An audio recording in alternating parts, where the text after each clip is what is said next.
আফগানদের হারিয়ে সুপার ফোরের দৌড়ে টিকে রইল বাংলাদেশ। বাঁচা মরার ম্যাচে আফগানিস্তানকে ৮ রানে হারে সুপার ফোরে খেলার স্বপ্ন বাঁচিয়ে রাখল বাংলাদেশ ক্রিকেট দল। মোস্তাফিজের করা শেষ ওভারে শেষ বলে নূর আহমেদ নূর হাসানের হাতে ক্যাচ দিতেই শেষ ম্যাচ। ১৪৬ রানে অল আউট আফগানিস্তান। এই জয়ে ৩ ম্যাচে ৪ পয়েন্ট নিয়ে প্রথম পর্ব শেষ করল বাংলাদেশ ক্রিকেট দল। আফগানিস্তানকে টপকে আপাতত পয়েন্ট তালিকার ২-এ উঠল বাংলাদেশ।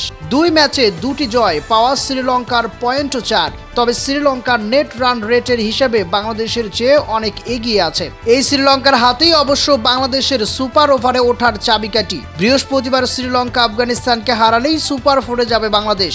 ম্যাচটি পরিত্যক্ত হলেও বাংলাদেশই উঠবে সুপার ফোরে। তবে আফগানিস্তান জিতে গেলে আফগানরা উঠে যাবে সুপার ফোরে। সেক্ষেত্রে বাংলাদেশ ও শ্রীলঙ্কার ভাগ্য নির্ধারিত হবে নেট রান রেটের হিসাবে। শ্রীলঙ্কা এই হিসেবে এগিয়ে যেতে পারে আপাতত।